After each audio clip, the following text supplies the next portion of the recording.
Long time no see. This is YouTube Medical University. If stomach cancer is found at stage 1, the 5-year survival rate is about 94%. At stage 4, it's only 9%. It's the same stomach cancer.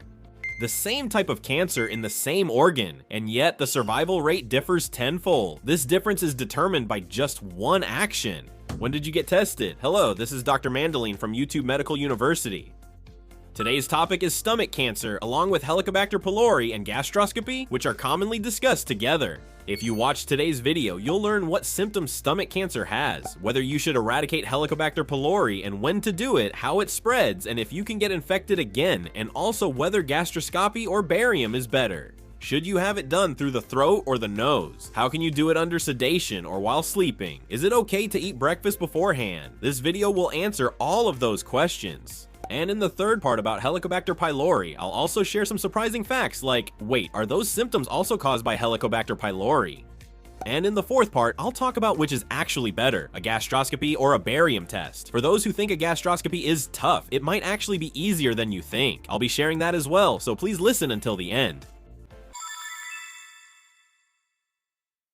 The first part is about the initial symptoms of stomach cancer. Let me start with a question. What kind of symptoms do you think appear if you get stomach cancer? I think many people imagine that their stomach would hurt, right? Or maybe you think of loss of appetite or nausea. Unfortunately, these are misunderstandings. To be precise, by the time these symptoms appear, it's no longer the early stage. In the early stages of stomach cancer, there are no specific symptoms. It's asymptomatic. That's the scariest thing about stomach cancer. In fact, according to statistical data, cases of early stage stomach cancer that are found early, most cases of stomach cancer are found by chance during checkups or health screenings before any stomach symptoms appear.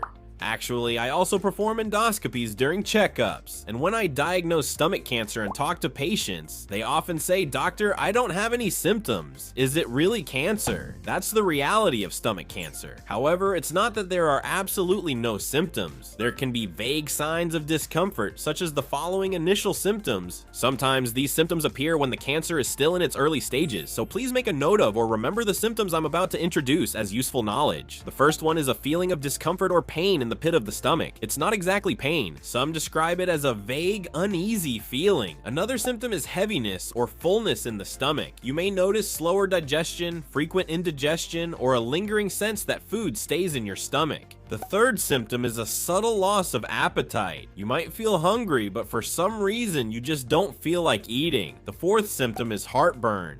This might come as a surprise to many people. Some assume it's just acid reflux, but sometimes it can actually be a symptom of stomach cancer.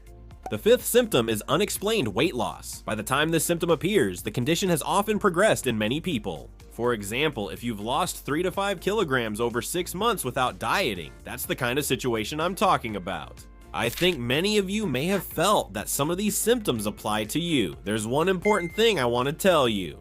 If the 5 symptoms I just mentioned don't get better, or even if they improve a little, they come back and keep continuing. In fact, they might even be getting worse. You need to be especially careful in situations like this, so please remember that. The reason is, if cancer develops, it won't go away on its own. Even if the symptoms come and go, little by little, those symptoms will get worse, or other symptoms will appear. However, the 5 symptoms I just mentioned are often dismissed as just signs of aging, and many people don't go to the doctor because of that, right? That's the pitfall. If you take over-the-counter medicine and feel better temporarily, don't just ignore it. If the symptoms come back or continue, I really want you to see a doctor and get checked out. And besides those, there are also some unexpected symptoms that you might not notice if you don't know about them. Let me introduce 3 of them. The first is a change in the color of your stool. It's called tarry stool or black stool. When you have stomach cancer, there can be slow bleeding inside the stomach. That blood reacts with stomach acid and oxidizes, turning into pitch black, dark blood. This change can also happen if you have bleeding from a stomach ulcer, not just stomach cancer, but either way, it's a sign that can be life-threatening if ignored. So if you notice this kind of pitch black stool, don't ignore it. Make sure to go to the hospital. And another one is chronic hives. Isn't that unexpected? Some of you might be wondering if there's any connection between hives and stomach cancer. Of course, it's not a direct sign. There are many causes for hives. They can appear due to changes in temperature or stress, but actually one of the main causes of stomach cancer is Helicobacter pylori. When you get infected with this, There are cases where hives appear, and when the Helicobacter pylori is eradicated, the hives completely disappear. There are actually patients like this. And finally, another unexpected finding is a decrease in iron levels. This is something that can be found through a blood test, but the iron levels in the blood are decreased. These kinds of changes are actually related to stomach cancer. Of course, if there is bleeding from the stomach due to stomach cancer, it's easy to understand that iron levels in the blood would decrease because iron is being lost. However, the cause of stomach cancer, this is Helicobacter pylori. When infected with it, the lining of the stomach becomes thinner and its ability to absorb weakens, so the efficiency of iron absorption decreases. Therefore, when Helicobacter pylori is eradicated, the efficiency of iron absorption improves and iron levels get better. There are actually cases where anemia is also cured. In fact, there are similar reports in the field of pediatrics. When they examined children with anemia, there were even reports that the rate of Helicobacter pylori infection was higher among those children. Anemia and hives. I think many people might find that surprising. At YouTube Medical University, we responsibly share vital knowledge you might miss from the perspective of practicing physicians based on data. Before you forget which channel this is, I'd be happy if you could subscribe. It's important to have at least one reliable source of information in today's information society. So here's the summary of the first lesson. Early symptoms of stomach cancer are often absent. Even if there are symptoms, they're subtle and can easily be overlooked as just signs of aging. In addition, things like anemia and hives, symptoms that seem unrelated at first glance, can actually be connected. What do you think? There are no symptoms. I think you understand now that having no symptoms does not necessarily mean you're healthy. That's why it's important to get tested while you have no symptoms. Once you reach a certain age, it's important to get screened for stomach cancer or to check for H. pylori bacteria. So how do you get tested? How do you test for H. pylori? Do you have to get a gastroscopy? I get asked a lot of these kinds of questions, so in this video I want to answer everything as a complete guide. Here's an announcement. YouTube Medical University has an official line account. If you register for the official line from the description and type in Gastroscopy, you'll receive the checkpoints and important notes about gastroscopy that I'll be talking about today. We're giving away a free handout that summarizes information about H. pylori on a single A4 sheet. Please feel free to register if you're interested. Now, in the second period, it's time for the gastroscopy Q and A. Whether you've had the procedure before or not, you probably have questions or concerns. I'll answer them one by one. First question, does the examination take half a day? The examination itself usually takes about 5 to 10 minutes and is over quickly. Even including waiting time and the preparation beforehand, it generally finishes within half a day, either in the morning or afternoon. For those who are worried that it will take up your whole day, that's not the case, so please remember that. Second question, can't you eat anything from the day before? If you're worried that not being able to eat anything the day before will be tough, that's a misunderstanding. You can eat until 9 p.m. the night before. However, make sure to choose foods that are easy to digest. Avoid greasy foods or those high in fiber, as they tend to stay in your stomach longer. And on the morning of the procedure, you must fast. However, you are allowed to drink water or tea, so it's not that you can't have anything at all. Please keep that in mind. Third, which is easier, through the mouth or the nose? This is also a very common question. When going through the mouth, the camera is usually about 9 millimeters thick. It provides good image quality and is very useful when taking tissue samples because it's thicker. However, because it's a bit thicker, it tends to trigger the gag reflex more easily. On the other hand, when going through the nose, a camera about 5 millimeters thick is used. It's less likely to trigger the gag reflex, and some people can talk normally during the exam. However, if the nasal cavity is narrow, since the camera goes through the nose, it may be hard for the camera to pass, causing pain for some patients. So each method has its pros and cons. Also, depending on the hospital, there are some clinics and hospitals that offer the option of using the thin 5mm endoscope, which is usually inserted through the nose, through the mouth instead. Some people find the mouth uncomfortable and their nasal passage too narrow and painful, so they can swallow the thin endoscope through the mouth.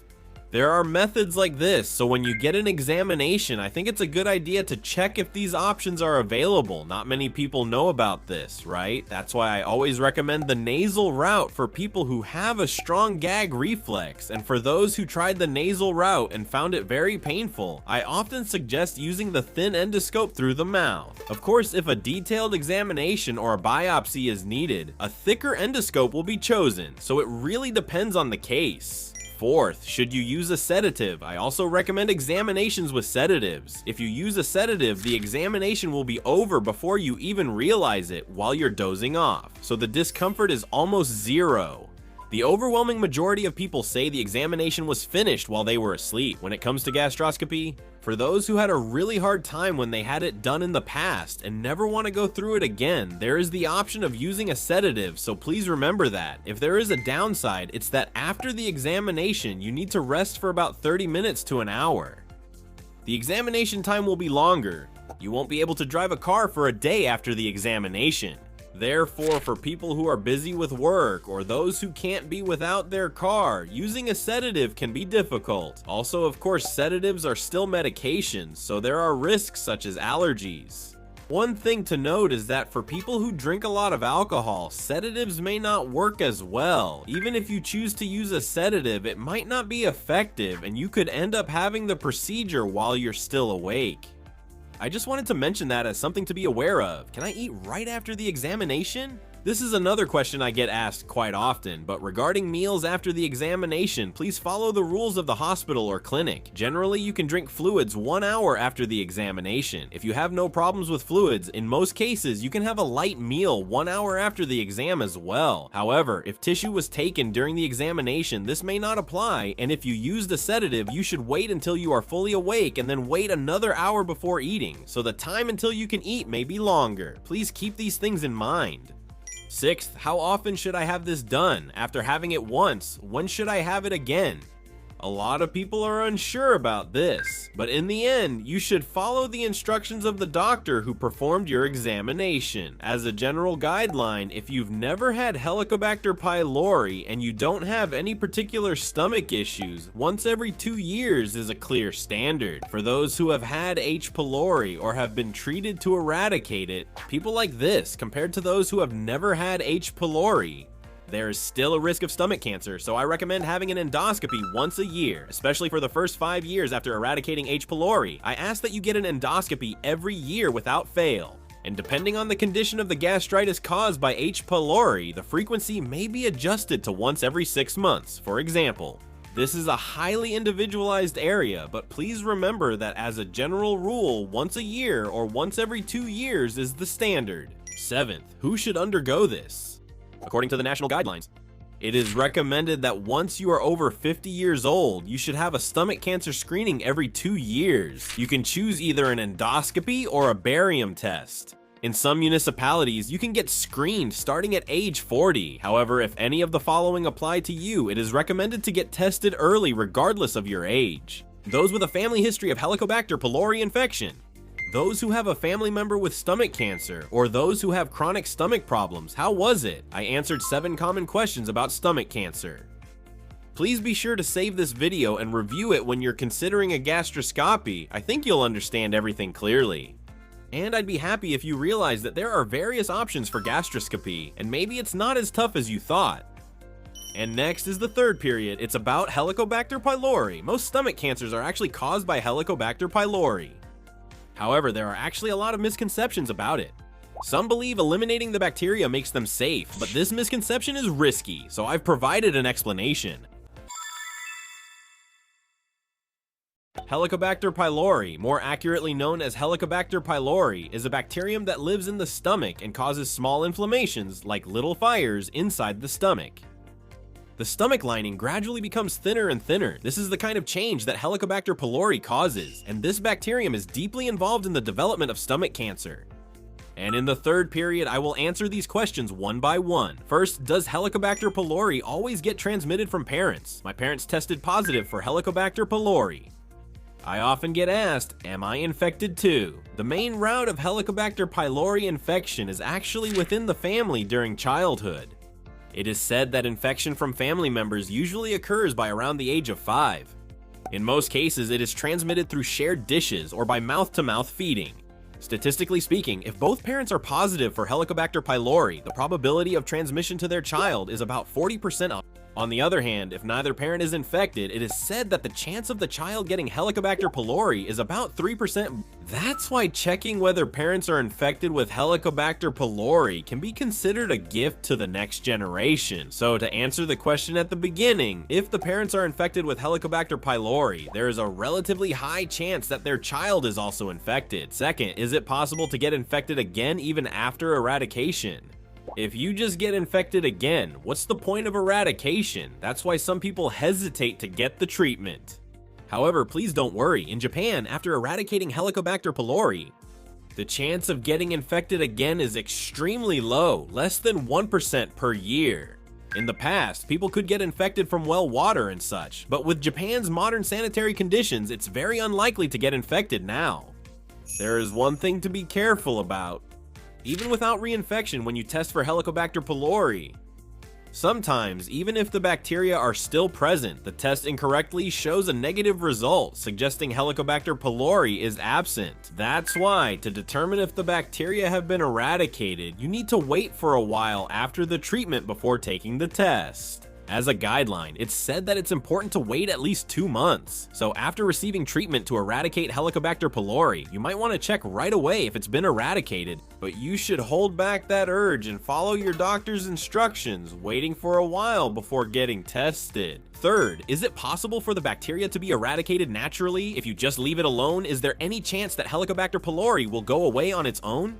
Actually, it's rare, but it does happen. There are various patterns. When Helicobacter pylori infects the stomach lining gradually becomes thinner and the environment inside the stomach worsens. So, to put it bluntly, when Helicobacter pylori infects the stomach and the inside of the stomach becomes completely damaged, even the bacteria themselves can't survive in such a stomach.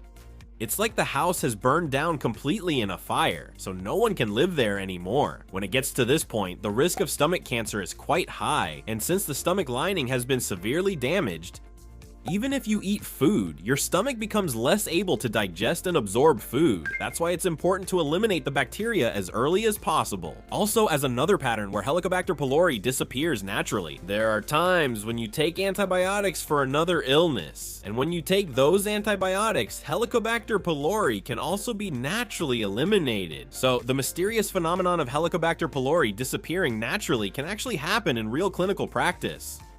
Fourth, if the eradication is successful, is an endoscopy no longer necessary?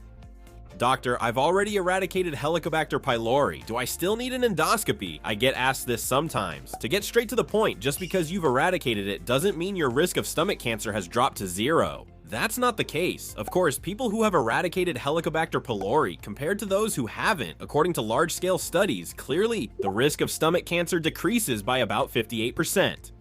However, it doesn't become 0. During the years of infection with Helicobacter pylori, the genes in the stomach cells have already been damaged. Compared to people never infected with Helicobacter pylori, those who have undergone eradication still face a higher risk of stomach cancer. In fact, there's even a common term called post-eradication stomach cancer. That's why even after eradication, it's recommended to have regular endoscopies, ideally once a year. A gastroenterologist I know also told me that if you only do it once every 2 years, the cancer might have already progressed, so even after eradication, you should have it done once a year. What do you think? Some people might actually be considering getting tested. But I think there are also people who wonder about barium, so in the last part, let's compare which is better to choose, an endoscopy or a barium test. I think many people are told that the stomach check in company health exams is a barium test. That thick white liquid, it's the one where you have to hold back your burps while being spun around on the examination table. Some people say they never want to do it again, but then, which is actually better, the barium test or the gastroscope? To give you the conclusion first, in terms of accuracy, the gastroscope is overwhelmingly superior. With a gastroscope, you can directly observe the mucous membrane, so you can see changes in color or even slight indentations. It doesn't miss even small changes in blood vessels, and if there's a suspicious area, you can take a tissue sample right there and examine it directly under a microscope. On the other hand, with the barium test, you drink barium, They just take X-ray pictures from outside your body. In other words, you're only looking at changes through shadow images, so small changes can be missed. And as an important point, if any changes are found with the barium, you end up having to do a follow-up gastroscopy anyway, which is a disadvantage. So when it comes to early detection, the gastroscopy is the better option.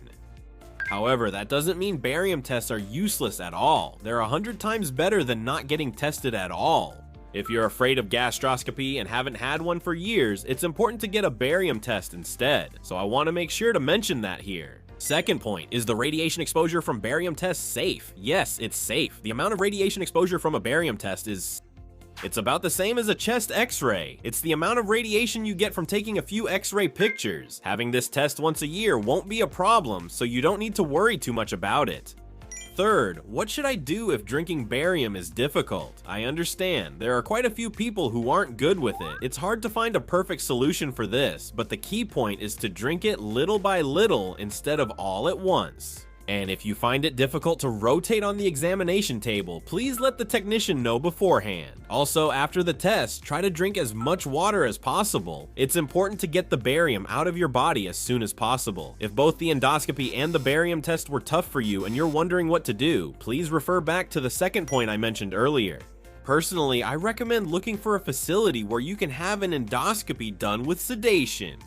And finally, when it comes to eradicating Helicobacter pylori, barium is not suitable. The reason is that in order to check for Helicobacter pylori infection under health insurance, you need to have an endoscopy and a suspected diagnosis indicating the presence of Helicobacter pylori. Without that, you can't get a test for Helicobacter pylori covered by health insurance. So, if you want to know whether you have Helicobacter pylori, even if you do a barium test and it looks like you might have it, you'll end up needing to get an endoscopy. If it really looks like you might have it, then you can finally get tested to see if you actually have Helicobacter pylori. In that case, I think it's more efficient to just do an endoscopy from the start, so for that reason as well, I recommend getting an endoscopy. Helicobacter pylori can also be tested without an endoscopy. Actually, there is a screening called the ABC test for that. I've covered this in detail in a previous video, check the description if you're interested. However, there is one thing to be careful about. Even if the ABC test suggests you might have H. pylori in the end to receive eradication treatment, you ultimately need to confirm it with an endoscopy. So if you want to undergo eradication treatment, please keep in mind that an endoscopy is unavoidable.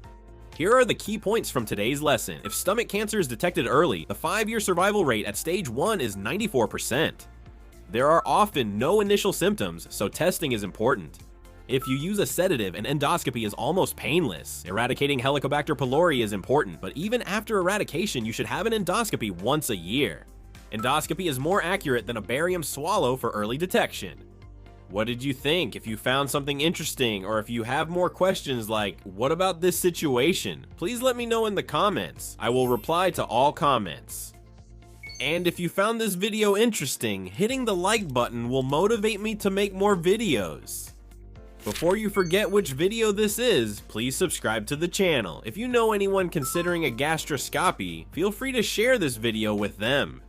If you're thinking about getting an endoscopy, leaving a comment might encourage someone else as well. At YouTube Medical University, we'll keep offering lessons to support your health. Check out our other videos too. Thank you very much for watching.